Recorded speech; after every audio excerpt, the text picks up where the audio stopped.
નમસ્કાર મિત્રો, ફરી એકવાર મારા વિડિયો લેક્ચરમાં તમારું હાર્દિક સ્વાગત કરું છું. આપણે છેલ્લા લેક્ચરની અંદર જોયું કે ભાઈ ભાગીદારે પેઢી સાથે કરેલા વ્યવહાર, ભાગીદારે પેઢી સાથે કોઈ વ્યવહાર કર્યો હોય, તમે મૂડી ખાતા કે ચાલુ ખાતામાં લખ્યું. એ આપણે જોયું કે ભાગીદાર માટે ફાયદો હોય તો જમા કર્યો અને ઉધાર હોય તો ખર્ચ કે નુકસાન હોય તો ઉધાર લીધું. એવી જ રીતે હવે પેઢી પણ ભાગીદાર સાથે વ્યવહાર કરે છે ને વ્યવહાર. જેમ ભાગીદારે વ્યવહાર કર્યો પેઢી સાથે, એવી જ રીતે પેઢી પણ ભાગીદાર સાથે વ્યવહાર કરે છે. એટલે પેઢીની ઘણી વખત ખર્ચ કે નુકસાન થાય અને પેઢીની ઘણી વખત આવક કે નફો થઈ શકે. આ સ્વાભાવિક છે મિત્રો. જેમ ભાગીદારે પેઢી સાથે વ્યવહાર કર્યા તો જેમ ભાગીદારને ખર્ચ કે નફો કે આવક થઈ, એવી જ રીતે પેઢી પણ ભાગીદાર સાથે વ્યવહાર કરે છે તો એને પણ ખર્ચ અને આવક થઈ શકે મિત્રો. તો પેઢી પોતાનો ખર્ચ અને આવક કેમાં લખશે? તો કે એના માટે બનાવશે નફા નુકસાન ફાળવણી ખાતું, જે આજે આપણે ભણવાનું છે. કે ભાગીદારે પોતાને આવક થઈ અને જમા કર્યું, ખર્ચો થયો તો ઉધાર. તો હવે પેઢી પણ ભાગીદાર સાથે વ્યવહાર કરે છે તો એને ખર્ચ કે આવક ક્યાં લખશે? તો કે એ નફા નુકસાન ફાળવણી ખાતામાં લખશે. નફા નુકસાન ફાળવણી ખાતું આમ જોઈએ ને તો એક નફા નુકસાન ખાતા જેવું જ છે જે આપણે ભણીને એવા 11. એટલે આને એવું પણ કહેવાય કે ફાળવણી ખાતું એ કોનો એક હિસ્સો છે?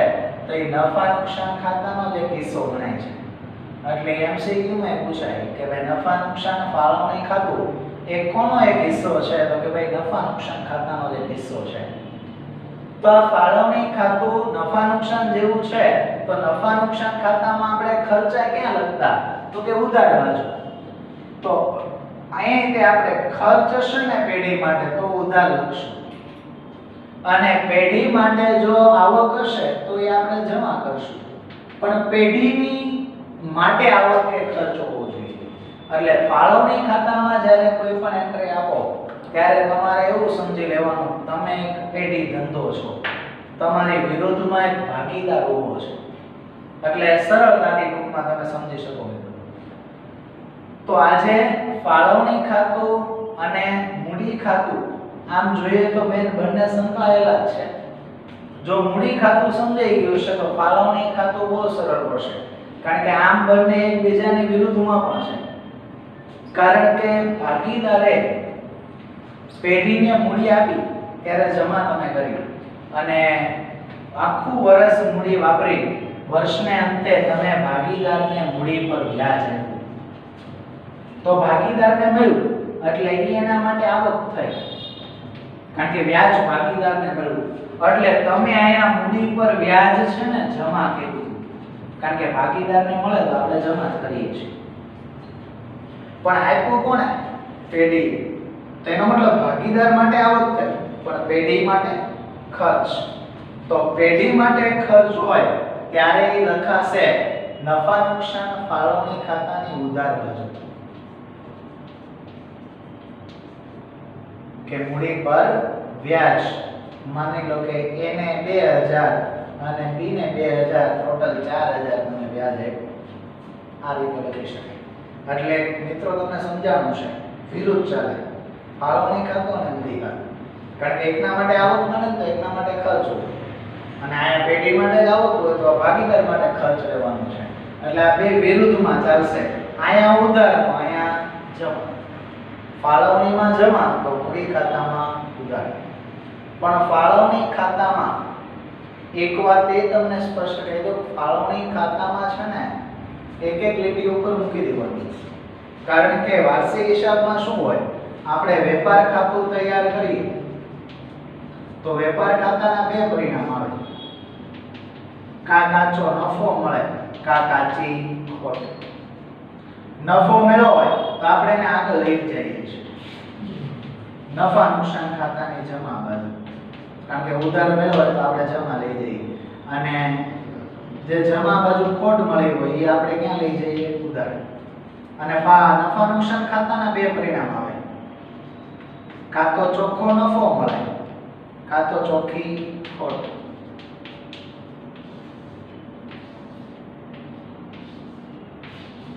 વેપાર ખાતાના બે પરિણામ, કાચો નફો કે કાચી ખોટ. એને આગળ આપણે નફા નુકસાન ખાતામાં લઈ જઈએ અને નફા નુકસાન ખાતાના બે પરિણામ આવે, ચોખ્ખો નફો ચોખ્ખી ખોટ. 11મા ધોરણમાં ચોખ્ખો નફો ચોખ્ખી ખોટને આપણે પાકા સરવૈયામાં લઈ જાય, પણ આજે પાકા સરવૈયામાં નહીં જાય, કારણ કે પહેલું સ્ટેપ વેપાર ખાતું હતું, પાયે પહેલું સ્ટેપ એ છે. બીજું સ્ટેપ આપણે નફા નુકસાનનું હતું, પણ ત્રીજા સ્ટેપ ઉપર આવશે નફા નુકસાન ફાળવણી ખાતું. જ્યારે 11મા ધોરણમાં આપણે ત્રીજું સ્ટેપ એટલે પાકું સરવૈયું બનાવતા, એટલે ચોખ્ખો નફો ચોખ્ખી ખોટ નીકળે અને પાકા સરવૈયામાં લઈ જતા. પણ આયા તમારે પાકા સરવૈયામાં નહીં લઈ જવાય, આયા તમારે નફા નુકસાન ફાળવણી ખાતામાં લઈ જવું પડશે. વિરુદ્ધ ચાલવાનું, ચોખ્ખો નફો ઉધાર બાજુ મળે તો એને ફાળવણી ખાતાની કઈ બાજુ લઈ જવાનું? જમા બાજુ. તો ફાળવણી ખાતામાં ચોખ્ખો નફો જમા હોય, પણ આ ફિક્સ હોતું નથી, કારણ કે ચોખ્ખો નફો મેળવો હોય તો જમા, ચોખ્ખી ખોટ મળી હોય તો એને તમારે ઉધાર લખવી પડે. એટલે આ બે વસ્તુ ફિક્સ નથી, પણ એક એક લીટી મૂકી જ દેવાની, એટલે પહેલાથી તમને ટૂંકમાં સરળતા રહે. તો આ રીતે ચોખ્ખો નફો ચોખ્ખી ખોટથી દાખલો શરૂ થાય, એટલે એ તો તમને છેલ્લે મળે તો કે વાર્ષિક હિસાબમાં, એટલે આ લીટી તમારે પહેલેથી જ મૂકી દેવાની. મૂડી પર વ્યાજ જોયું આપણે કે ભાગીદાર માટે આવક એટલે જમા અને ભાગીદાર માટે ખર્ચ હોય તો ઉધાર. તો એક હવાલો પણ બની ગયો મિત્રો કે તમને મૂડી પર વ્યાજ 6% ગણવાનું કે વાર્ષિક હિસાબમાં. તો મૂડી પર વ્યાજ ગણશો એટલે હવાલો છે કેટલી અસર આપશો? 2. તો એની પહેલી અસર કઈ આવશે? તો કે ભાઈ જો તમે અહીંથી શરૂઆત કરો તો વાંધો નહીં, ફાળવણી ખાતામાંથી કરો તો પણ કોઈ પ્રોબ્લેમ નથી, પણ ફિક્સ રાખવાનું છે પહેલેથી ગણો એ છેલ્લે સુધી એ જ પદ્ધતિ ચાલવાનું, એટલે યાદ રાખવું. માની લો હું પહેલે અસર આપીશ કે એક અસર ભાગીદારના મૂડી કે ચાલુ ખાતામાં જમા,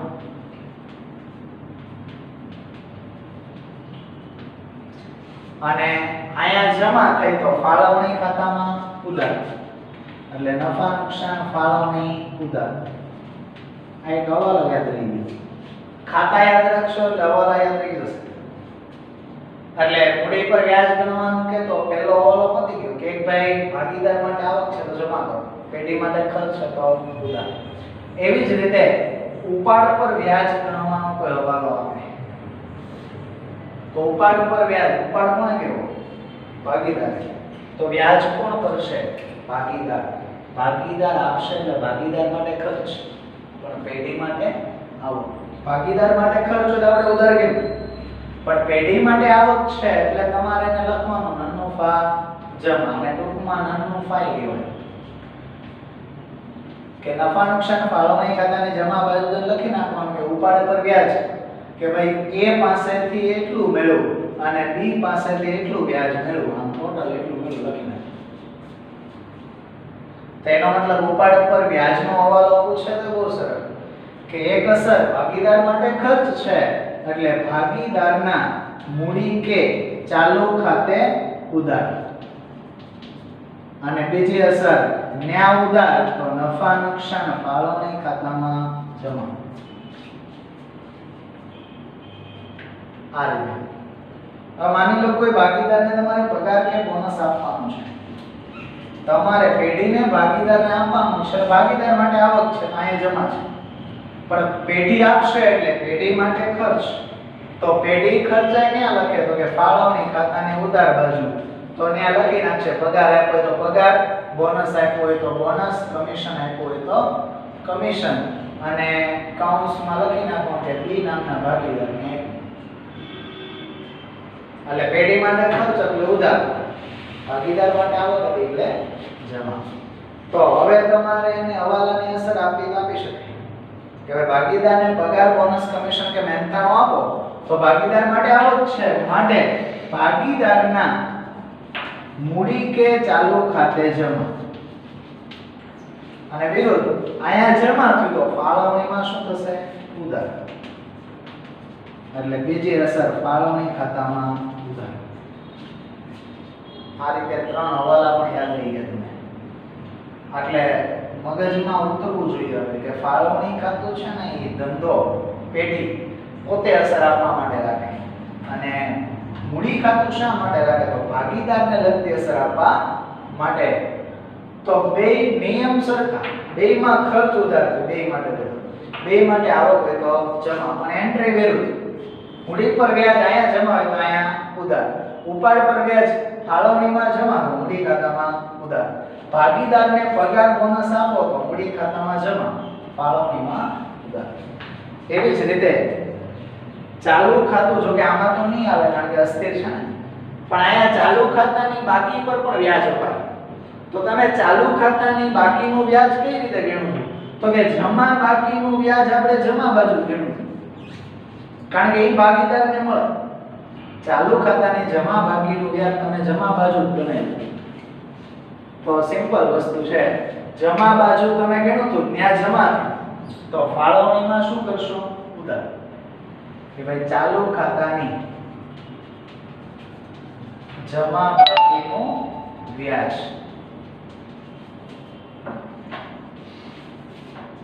અને એવી જ રીતે ચાલુ ખાતાની ઉધાર બાકીનું વ્યાજ તમે ક્યાં ગણ્યું તો કે ભાઈ ચાલુ ખાતામાં ઉધાર બાજુ.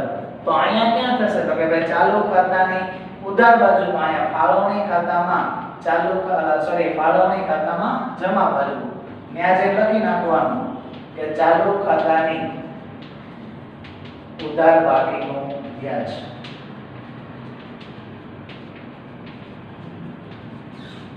આ રીતે હવાલો બની જાય બે નો અલગ. પણ એક વસ્તુ યાદ રાખવાની, માની લો કે ચાલુ ખાતાની જમા બાકીનું વ્યાજ જે પહેલા એન્ટ્રી લીધી તો પહેલા એ બતાવી દેવાનું કે ભાઈ જમા બાજુને અહીંયા એન્ટ્રી આપી તો બીજી પહેલા ઉધાર આપી આવવાની, અને અહીંયા ઉધાર કરી પછી અહીંયા જમા આપ્યા હોય.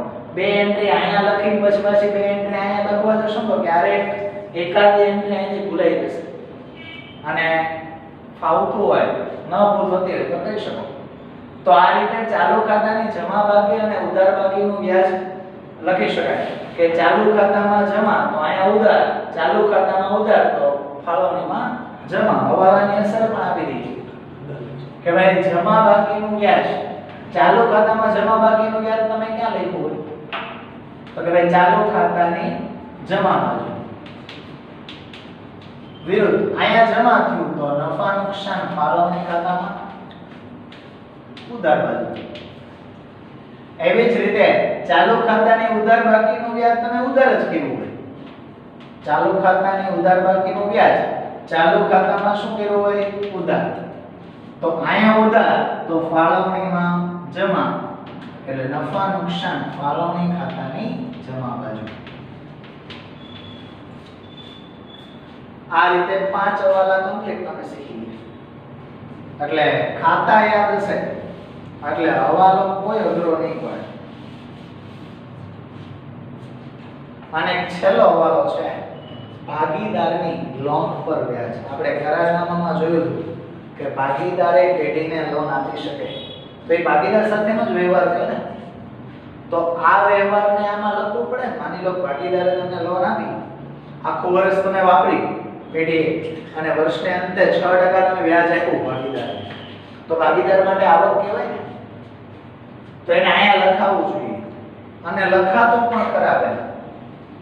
પણ આ નવા અભ્યાસક્રમની અંદર કાયદો એવું કહે છે કે ભાગીદાર માટે ભલે આવક હોય પણ એ પેઢી માટે દેવું છે ઈ કરીને એને પછી હવે અહીંયા જમા કરવાને બદલે મૂડી દેવા બાજુ લખવામાં આવે છે પાકા સરવૈયાને. યાદ રાખજો, ભલે ભાગીદારને લગતો વ્યવહાર છે પણ આ એક જ એવો વ્યવહાર છે કે જેને હવે મૂડી દેવા બાજુ એક દેવા તરીકે લખવામાં આવે છે. અને ભાગીદારની લોન પર વ્યાજ આપણે ભાગીદારને આપવાનું છે, એટલે પેઢી માટે તો ખર્ચ જ છે, એક દેવું છે પણ પેઢી માટે તો એક ખર્ચ જ છે. તો આ ભાગીદારને લગતો જ ખર્ચો છે તો અહીંયા લખાવવું જોઈએ, પણ અહીંયા નહીં લખાય, કારણ કે ભાગીદારને લગતો ખર્ચો છે પણ કાયદો એવું કહે છે કે ધંધાનો ખર્ચો કહેવાશે. એટલે ધંધાના અન્ય ખર્ચા આપણે નફા નુકસાન ખાતામાં લખીએ તો એની સાથે લખવાનું કે નફા નુકસાન ખાતાની ઉધાર બાજુ. એટલે છે ભાગીદારને લગતા જ ખર્ચને આવક, પણ આયા નહીં લખાય ટૂંકમાં. એ લખાશે નફા નુકસાન ખાતામાં. તો આ વિગત આપણે જોઈ. હવે આ નફા નુકસાન ખાતાની તમામ વિગત આવી ગઈ છે ફાળવણીની. પણ એક વસ્તુ છે, ઘણી વખત તમને એમ કે ભાઈ સામાન્ય અનામત અલગ મૂકવાનું છે. તો સામાન્ય અનામત કયા નફામાંથી અલગ મુકાય? તો નફા નુકસાન ફાળવણી ખાતાની. આપણે 11મા ધોરણની અંદર ભણી આવ્યા કે સામાન્ય અનામત કે કોઈ પણ ભંડોળ અલગ મૂકવું હોય નફામાંથી, તો એ કયા નફામાંથી મુકાશે? નફા નુકસાન ફાળવણી ખાતાની. માટે નફા નુકસાન ફાળવણી ખાતાની આધાર બાજુ જો કોઈ સામાન્ય અનામત તમને મૂકવાનું કે તો એ ખર્ચ તરીકે અહીંયા લખવાનું રહેશે. કોઈ પણ ભંડોળ હોય કે કોઈ પણ અનામત હોય, આ આટલી વિગત ફાળવણી ખાતામાં આવશે. આ લખાઈ જાય એટલે ખાતું પેક કરી દો. આપણા નિયમ પ્રમાણે બે બાજુ સરવાળો કરી દેવાનો, વધુ આવે એ બે બાજુ લખી નાખો. માની લો જમા બાજુ વધુ આવ્યો તો ઉધાર બાજુ તફાવત પડશે, એને કહેવાશે વેચણી પાત્ર નફો. અને અહીંયા વેચી દેવાનો જેટલા ભાગીદાર હોય એટલા. કયા પ્રમાણમાં? તો કે ભાઈ નફા નુકસાનના પ્રમાણમાં. એ તમને રકમમાં મળી જશે. માની લો કે ભાઈ આ ફિક્સ હોતું નથી હો મિત્રો, નફો જ આવે. ઉધાર બાજુનો સરવાળો વધી જાય તો તફાવત જમા બાજુ પડે. જમા બાજુ તફાવત પડે ત્યારે એને કહેવાશે વેચણી પાત્ર ખોટ. તો ખોટ થાય તો બંને વેચી લેવાની. તો આ રીતે ફાળવણી ખાતામાં ખોટ કે નફો મળશે. પછી તમારે શું કરવાનું? અહીંથી આ જે નફો મળ્યો છે એને જમા બાજુ લઈ જવાનું વિરુદ્ધ. જમા મળી છે ખોટ એને ઉધાર, જે આપણે આગળ ભણીને જાય.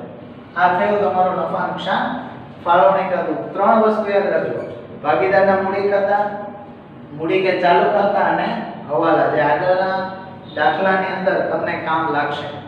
ફરીવાર મળશું એક નવા વિડિયો સાથે. ત્યાં સુધી નમસ્કાર.